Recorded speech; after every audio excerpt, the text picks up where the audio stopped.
I thank you for your attention. Thank you, Your Excellency. It is my pleasure to welcome His Excellency Mr. Ibrahim Solih, President of Maldives. Your Excellency, you have the floor.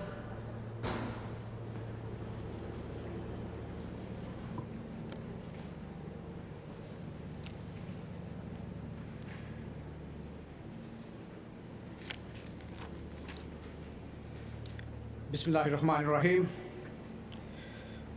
Madam President, His Excellencies, ladies and gentlemen. As a leader of a small island state, I have stepped up to many fora to say the exact same things I'm about to say now. But because of the gravity of the situation, because our existence is at stake, I have no choice but to keep on repeating it. What will it take for you to listen to us? The Maldives is often cited as one of those low-lying countries that could disappear off the map because of the climate crisis.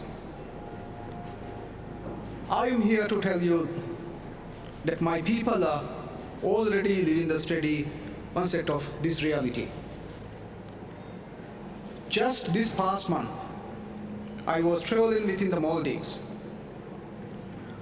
On the 6 islands I visited, all of them were experiencing severe erosion. This is just one example of how our people are having to live with the harsh realities of climate change. Our islands are slowly being inundated by the sea one by one. If we do not reverse this trend, the Maldives will cease to exist by the end of this century. The science tells us many things. It tells us we are facing a code red scenario where global mean temperature is presently at 1.1 degrees Celsius above pre-industrial levels and is rising at frightening pace towards the 1.5 degree ceiling. Wildfires, harsher droughts, and storm surges ravage communities around the world with greater intensity and frequency because of climate change. Based on the science, we know that our capacity to protect the health, well-being, and safety of our people and our planet is being driven to the brink. Ladies and gentlemen, as I have said before, if the rise in temperature remains unchecked at 1.5 and jumps to 2 degrees, that is the death sentence to the Maldives.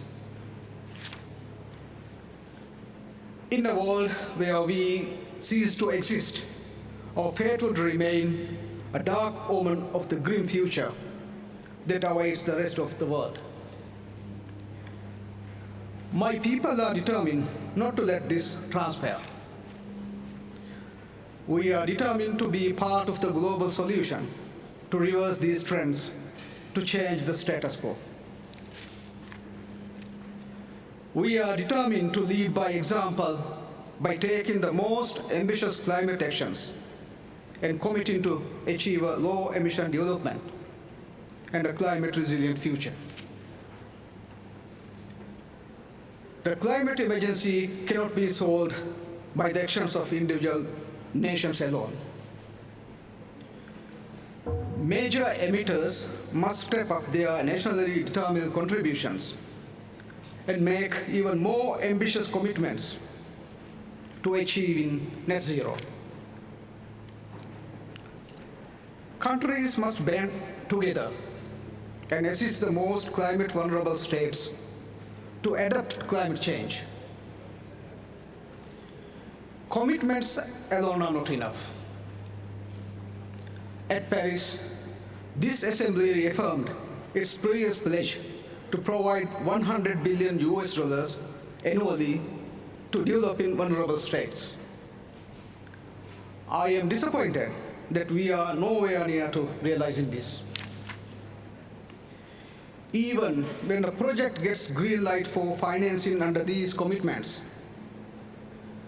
we are mired in red tape and a myriad of reports, studies, and other assorted paperwork that render ineffective these projects mean to address the urgency imparted on our communities by climate change. We need to agree on stringent accountability measures to ensure that all commitments on climate finance are met if vulnerable states are to stand a chance. We have all decided to come to Glasgow, despite the pandemic, with common purpose. We all know that this might, in fact, be the last chance we have to get ahead of climate change. Please do not let this opportunity go to waste. I thank you. Thank you, Your Excellency. It is my pleasure to welcome His Excellency Mr. Laurentino Cortison, President of Panama. Your Excellency, you have the floor.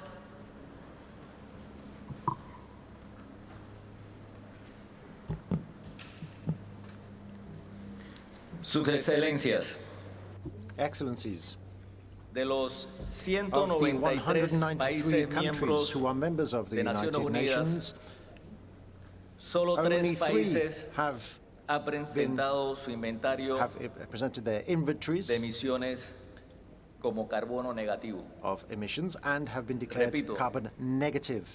De los 193 Once países again, of the miembros de 193 Naciones Unidas, UN solo member 3 states, países only han 3 presentado su countries inventario have de been emisiones declared como carbono negativo. carbon negative. Panamá And Panama es uno de is esos one 3 of those países. 3 countries. Muchos de los líderes Many mundiales of the world leaders in cumbre this summit han compartido los have planes de shared sus países their country para lograr ser plans, carbono what they neutrales aim to do to become para el 2030, carbon neutral by 2030. algunos Some para el have 2050. shared what they intend to do to become carbon Nosotros, neutral by en 2050. Panamá, We in Panama Ya logramos ser carbono negativo, are already es decir, carbon negative. In other los words, bosques de Panamá the absorben más carbono forests of Panama del que emitimos absorb como more país. carbon than we emit as a country. ¿Cómo lo hicimos? How did we do it? Los panameños We, the Panamanians, entendimos understood que lo que es bueno para Panamá that what is good for también es Panama bueno para el planeta. is also good for the planet. Comenzamos We por began respetar by a los respecting pueblos originarios our original peoples y nuestros bosques, and our forests. con lo cual protegimos el We, in fact, 33% de la superficie 33% de nuestro of the país. surface area of our country. Panamá, Panama entre dos mares, is straddled by 2 También seas, cuida de and los Panama océanos. also takes care of its logramos oceans. proteger el We've been able 30% to de nuestras protect áreas marítimas, 30% of our marine areas. adelantándonos Once nuevamente, again, esta vez por 9 años, we have al cumplimiento de las met metas globales, our overall targets lo cual nos 9 convierte years early, en líder which means mundial that we azul. are the global blue Nuestra leader. contribución al planeta Our contribution to the tiene planet especial is relevancia especially si se toma en important cuenta que in the light Panamá of the fact es el país that con la Panama mejor is the conectividad country marítima y aérea in de América Latin Latina America and the y Caribbean el which Caribe. has the best Nuestro canal de Panamá, connectivity for una de las principales maritime rutas and comerciales air del mundo, transport. Our Panama conecta Canal, 170 one of the países main trade routes of the world, 1920 connects puertos. 170 countries together and Señoras y señores, 1,920 ports together. Panamá ha logrado Ladies and ser gentlemen, carbono negativo Panama has been successful in acciones its endeavor concretas. to become carbon y negative, eso es and lo this que la through madre concrete tierra necesita actions. And de this los is what países Mother desarrollados. Earth needs the developed La countries ejecución to do de acciones to take concretas. concrete action.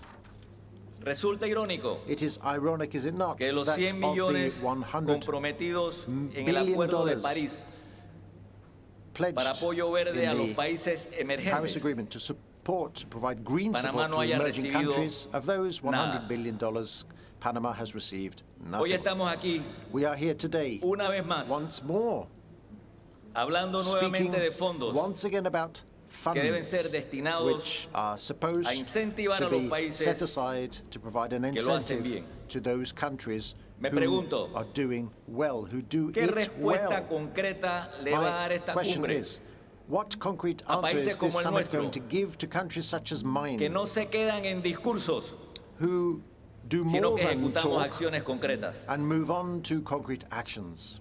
De esta cumbre From this debemos summit, salir con we una hoja de must ruta exit a with corto plazo a short para term dotar de recursos roadmap a países como el nuestro to provide resources la to countries such as sostenibilidad mine de nuestra for contribución the al planeta. sustainability of our contribution to the O actuamos planet. ahora Either we act o now vamos rumbo or a más desastres. we are heading Muchas towards gracias. new disasters. Thank you very much. Thank you, Your Excellency. It is my pleasure to welcome His Excellency Mr. Mohamed Bazoum, President of Niger. Your Excellency, you have the floor.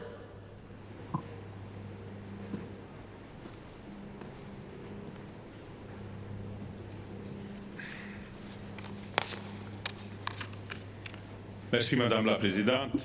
Thank you, Madame la Madam Présidente, President, Mesdames et Messieurs les chefs President, d'État et du ladies and gouvernement, gentlemen, heads of state and government. nous voici donc réunis à Glasgow Here we après are d'autres in Glasgow conférences following du même genre, other similar conferences, chargées elles aussi also de beaucoup tasked d'espérance.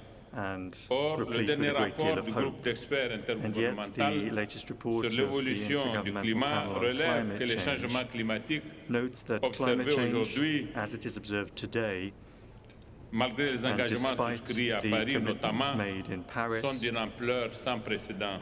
is of unprecedented L'aggravation scale. de ces changements est particulièrement The worsening préoccupante of this climate change is pour particularly un pays worrying comme le mien, for a le country Niger, such as my own, situé au cœur du Niger, Sahara, at the heart of the situé au cœur du Sahel, Sahara, est menacé par une apologize, at the heart of the désertification Sahel, implacable and jeopardized qui n'a de by cesse ceaseless de provoquer desertification, l'ensevelissement par le which is sable des espaces continuing agricoles et to pastoraux. bury agricultural Ainsi, and pastoral lands Les under the populations sand. pastorales se Populations voient-elles engaged in animal husbandry contraintes de se are thus déplacer forced toujours vers to le move sud ever further et de south disputer and aux to communautés du cru dispute des with ressources naturelles agricultural vouées par communities ailleurs for natural depuis resources, longtemps à which un also for a processus great time now d'aménagement have also inexorable, been victime en subject cela to justement an du changement inexorable climatique. depletion as a result of climate change. Victime du changement climatique qui se traduit par des Climate change in the sécheresses form récurrentes of et repeated paradoxalement droughts ces and dernières années paradoxically in des recent years inondations also tout à fait destructrices. by equally Mesdames destructive et messieurs, flooding.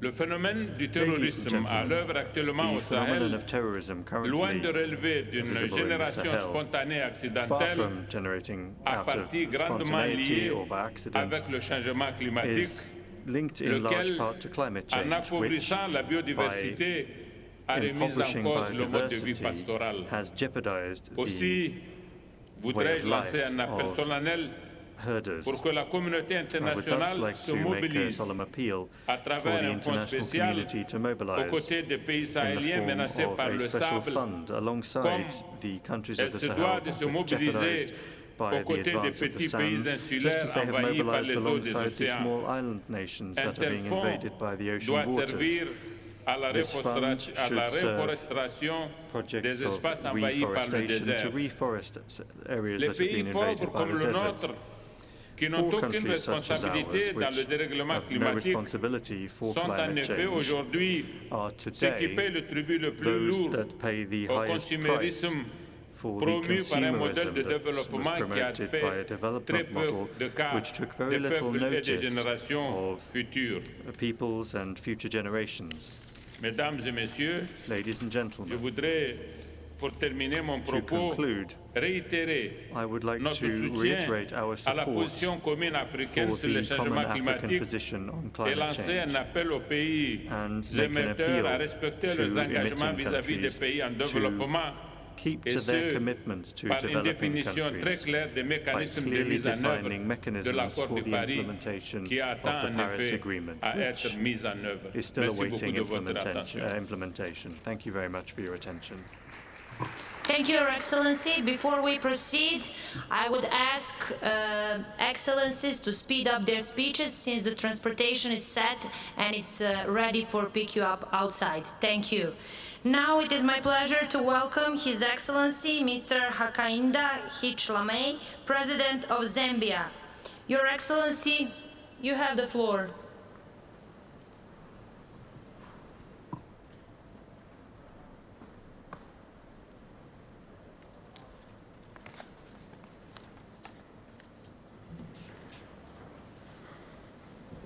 Thank you very much. Your Excellency Boris Johnson, Prime Minister of the United Kingdom and Chairperson of the Summit. Your Excellency Mr. Antonio Guterres, Secretary General of the United Nations, Your Excellencies, Heads of State and Government, Your Excellencies, Your Excellency MS Patricia Espinosa, Executive Secretary of the United Nations Framework Convention on Climate Change, distinguished ladies and gentlemen. I wish to begin by thanking you and congratulating Your Excellency Prime Minister Boris Johnson for convening this important summit at the commencement of the 26th session of the Conference of Parties, COP26, to the United Nations Framework Convention on Climate Change, UNFCCC. I am confident that together, we, the global community of nations, will deliver the outcome that the world urgently needs for averting a climate crisis. Chairperson, science is clear that we only have a small window of opportunity to ensure that we collectively take decisive action and prevent the negative impact of climate change. For developing and vulnerable countries like Zambia, which is among the least developed countries with multiple challenges, climate change brings an additional layer of challenges, an additional burden, and aggravates existing ones. Very important. Climate change makes it difficult for us to effectively address a number of socio-economic challenges in order to lift our people from high poverty levels so as to improve their livelihoods. Chairperson, for the sake of humanity, a positive outcome from this conference is not an option, but an absolute necessity. We are confident that the global community will share our sense of urgency in this matter. If there is any lesson, like has been indicated by other speakers before me, we should learn from the COVID-19 pandemic, it is a need for our collaboration on this shared planet in order to secure our mutual safety and success. We are hopeful and confident that if the desired outcome from this summit, and indeed COP26 is achieved, we should move to agree the following. Number one, clear, deep, and real cuts in greenhouse gas emissions to be addressed by all countries, with the developed countries taking the lead. Number two, adequate, predictable financing to enable the developing countries to make impactful contributions to address this critical global challenge. Number three, support with technologies and the capacities that the world needs to shift from carbon-intensive development paths to low-carbon green economies. Absolutely essential. Number four, placing a premium on adaptation measures and the support required to ensure that we safeguard the lives and livelihoods of the most vulnerable people on the planet and to protect natural ecosystems. Number five, resolving the remaining technical bottlenecks that are delaying us from unleashing the full potential of the Paris Agreement. Chairperson, Zambia is willing and ready to support your leadership and will work closely with the global community in resolving this challenge. In this regard, I'm happy to report that prior to this summit in July 2021, Zambia submitted a revised and updated nationally determined contribution to the Paris Agreement, spelling out the following ambitious efforts. Number one, we have pledged to reduce the greenhouse gas emissions by 25% based on the 2010 levels by 2030, using a combination of our own domestic resources and other support that we have traditionally received before. Number two, we are willing and ready to go further to reduce our emissions by 47% if we are adequately supported by you, our global partners. Number three, we have increased the sectors under mitigation from the initial 3 to 6 in the revised NDC as we steadily move towards the economy-wide mitigation approach. Number four, given that adaptation is a critical component of our NDC, we have also developed indicators to enable us to track progress on how we are building resilience in the natural and human systems. Number five, we will expedite the implementation of activities through our development of bankable project proposals to enable us to access the necessary financing.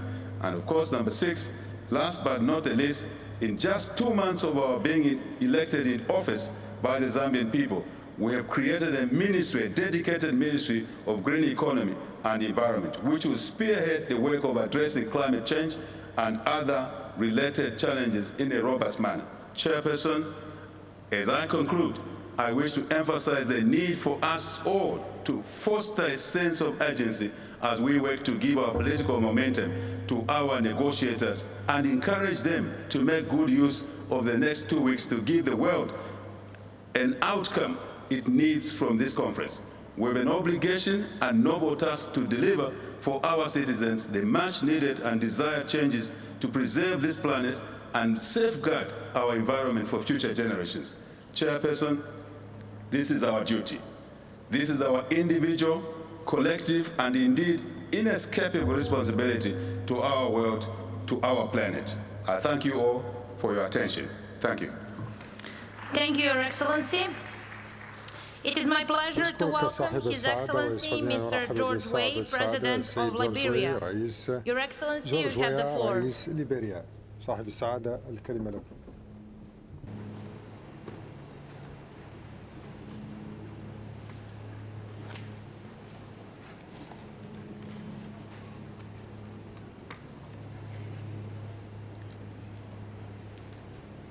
Excellency, distinguished ladies and gentlemen, this year COP26 is taking place at a time when the world is having to learn to live with the devastating and disruptive consequences of the deadly coronavirus pandemic. Climate change, like COVID-19, present an even bigger threat to the world and to our common humanity. We have therefore gathered here at this 26th United Nations Climate Change Conference to seek common action to save our planet and bring equity and fairness to how we achieve this objective under the Paris Accord on climate change. We are all aware that there is an inherent imbalance in the current architecture of climate financing. Countries like Liberia, who maintain and protect the largest remaining tracts of forest reserves, receive the lowest benefit for these ecosystem services. We who are the richest in terms of forest resources and biodiversity are the poorest in terms of socio-economic development. Although we bear the brunt of the impact of climate change, we benefit the least from the existing solutions and financial arrangements currently in place for tackling climate change. In order to address this imbalance, there needs to be a fundamental shift in the way we tackle this mismatch in climate investment today. I believe that one of the ways that this can be done is to establish an African carbon credit trading mechanism. With your support, Liberia will be willing to host a conference in the near future to explore the details and structure of such an entity. We will work with Pan-Africans and other global financial institutes to develop a long-term regulated market for the African carbon credit. I am convinced that this initiative will increase the chances of all African countries that depend on their forest reserve to attain sustainable economic growth and national development in line with the vision set out in the 2030 Agenda. Excellency, distinguished ladies and gentlemen, together we can make a difference as a shared community of global citizens with a common destiny. Together we can heal the world from the scourges of climate change. Together we can save this earth from the deadly consequences of global warming. Together we can bring humankind into harmony with nature. Distinguished ladies and gentlemen, in 2018, the government of Liberia ratified the Paris Agreement, which is signed into law to save our planet and because we believe in the change for hope. I thank you.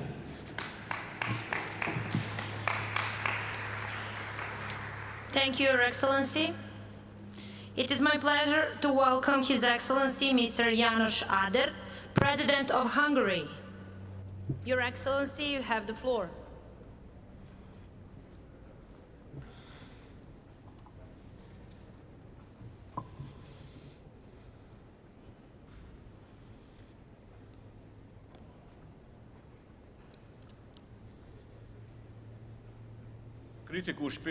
We are at a critical moment. The clock is ticking. We are in the 24th hour. We are at a crucial moment for humanity. Distinguished ladies and gentlemen, I am sure you have heard phrases like these and similar ones in recent days. The thing is that the very same phrases or phrases having the same dramatic tone have already been said in Durban, in Cancun, in Copenhagen. It is very difficult to make the electors believe that we have continuously been in the 24th hour for 26 years. It is difficult to talk about a successful conference if the situation, in our case, the concentration of carbon dioxide in the atmosphere, is constantly deteriorating, and the concentration of carbon dioxide in the atmosphere has been rising for the last 25 years, and unfortunately it has been on the rise since Paris as well. The achievements of science and the signals of nature are quite clear. We must act. Raising ambition. That is why we are gathered here in Glasgow. That is good. For me, Glasgow is not just about raising ambition. It is about regaining credibility, about taking action and seeing visible, tangible results as soon as possible. We need ambition, so says everyone today and said up till now. That is good. But what does that mean? What should it entail? First of all, it should entail an honest introspection by each country on what they have achieved so far. Action instead of PR stunts. Number two, the earliest possible agreement on the pace of reductions by the major emitters, who are responsible for 80% of global emissions. Today, many mention has been made of the G20 meeting in Rome. Just 3 words by way of comment. There was no ban introduced on building new coal-fired power plants. There is no date set for the end of subsidies on fossil fuels. No agreement between the parties, and what I've been seeing is that this insistence on the 1.5 degrees, the further we get away from it, the more it is mentioned and cited in international documents. Getting back to the original issue, what should the ambition raise entail? Number 3, countries with per capita emissions significantly above the international average should take on a greater role in financing the ambition increase. Number 4, besides reducing emissions, we should also pay at least as much attention to adaptation. Hungary, the country which is responsible for 0.13% of the world's emissions, Hungary is committed to the following. We will be climate neutral by 2050. The Hungarian National Assembly has adopted a law on this. The implementation has begun. We will certainly phase out coal-based electricity generation by 2030, but we hope to do so perhaps as early as 2026. Number 3, we will increase solar capacities from 3,000 megawatts by the end of this year to 6,500 megawatts by 2030. Number 4, from 2030 onwards, we will only use electric buses in our urban public transport. Until then, the fleet will be continuously replaced. Number 5, we will be implementing a major afforestation program. And finally, a month from now, we will be organizing a Sustainability Expo and World Summit in Budapest to not only talk about the importance of raising ambition, but also to showcase the solutions, innovation, and technologies needed to achieve our common goal. We look forward to seeing you all in Budapest. Thank you for listening to me. Thank you, Your Excellency.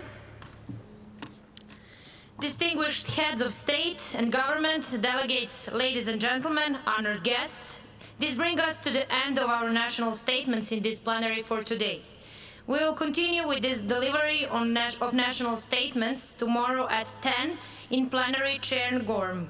With this, I declare this joint meeting of the COP, CMP and the CMA adjourned. Secretariat will advise if this should be said, depending on which plenary finishes last.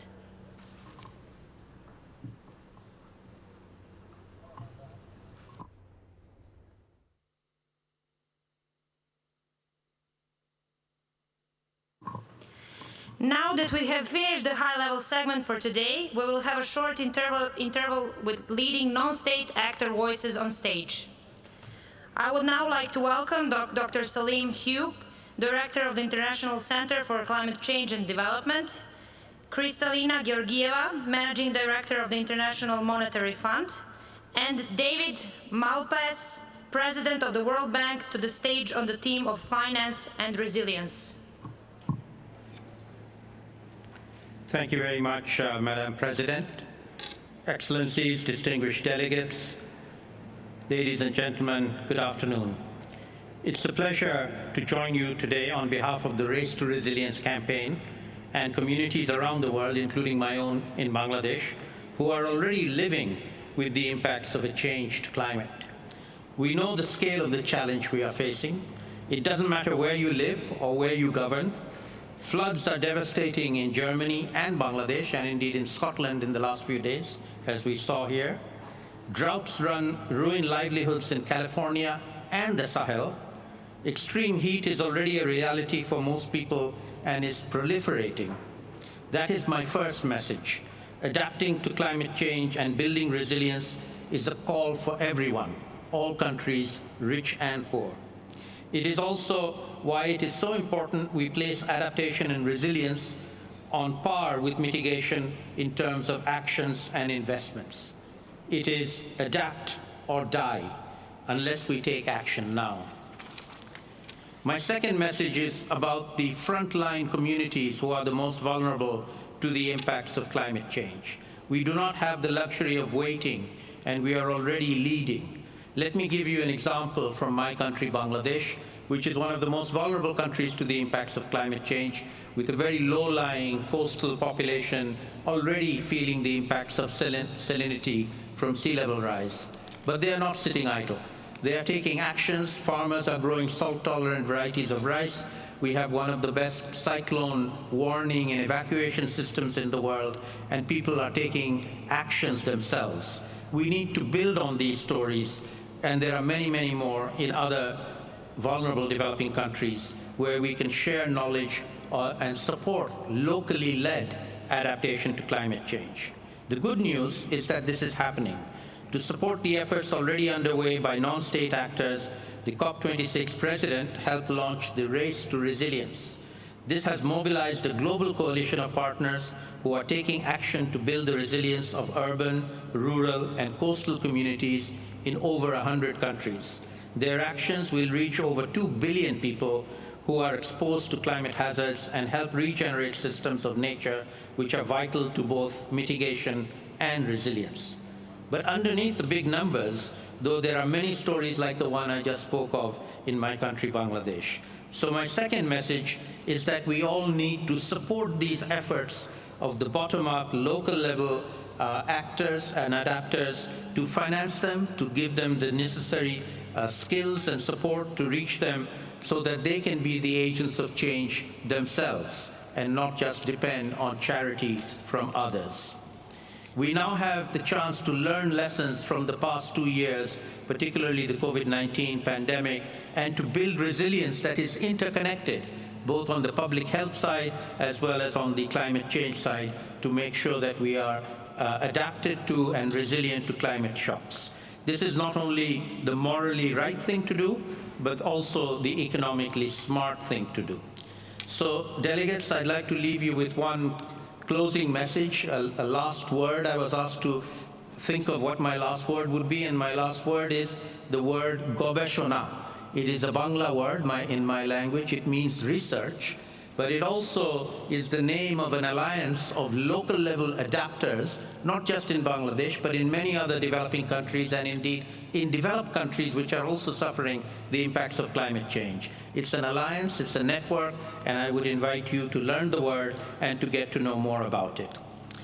Before I end, it's my great pleasure, and I'm greatly delighted to introduce the next speaker, who is Kristalina Georgieva, the Managing Director of the International Monetary Fund, and more importantly than that, as far as I'm concerned, an old friend, and also the former co-chair of the Global Commission on Adaptation and a great champion of adaptation in developing countries. I'd like to yield the floor to Kristalina Georgieva. Thank you. Thank you, Madam President. Thank you very much, Salim. Because we failed to cut emissions on time and scale necessary to protect our beautiful planet, adaptation needs are going up and up and up. For developing countries alone, in this decade, they are to spend somewhere between $140 and $300 billion. And if we continue to drag our feet, that is going to double. So communities are acting, as we heard from Salim. Policymakers also have a responsibility to act. First, they need to understand the vulnerabilities of their countries. In other words, we need to have good assessments, and that assessments need to inform investment decisions. They need to make sure that there are early warning systems, resilient infrastructure, social protection programs, so when families are hit, help is on the way. And I'm proud my institution is working in that regard. Second, they need to eliminate barriers to adaptation. There has to be access to insurance for everyone, and there has to be prohibition on excessive risk-taking so societies are better protected. And third, they need to provide incentives for the private sector to step forward and deliver climate resilient agriculture, smart cities, all the things that make us stronger in the face of climate change. We all have a role to play. In my institution, the IMF, we work with vulnerable countries to help them assess their risks and put in place strategies to mitigate them. And most recently, we have received support to create a new financial instrument. We call it Resilience and Sustainability Trust. It will be there to provide long-term financing on concessional terms to vulnerable countries, small island states, countries affected by droughts and floods, so they can have the financial resources necessary to be strong in the face of climate shocks to come. I am proud that we put adaptation on equal footing with mitigation in our work, as did the World Bank, and I know next speaker will be the World Bank president. Thank you.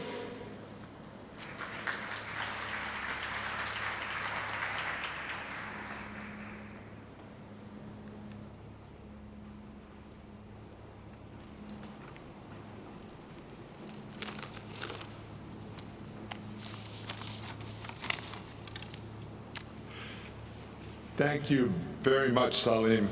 I'm pleased to be here today to speak on behalf of the World Bank and my colleagues from other multilateral development banks, MDBs. As we note in our joint statement, climate change and the parallel crisis of environmental degradation are critical challenges that affect the development prospects of countries, businesses, and households. Through their unique role, MDBs can be valuable partners. MDBs have significantly increased their work with countries and clients on climate action. In 2020, MDB climate finance reached $66 billion, of which $38 billion was for low and middle income countries.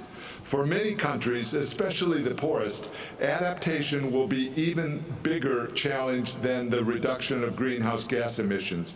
MDB adaptation finance to low and middle income countries increased from $5 billion in 2015 to $13 billion in 2020, of which World Bank Group financing provided $9 billion.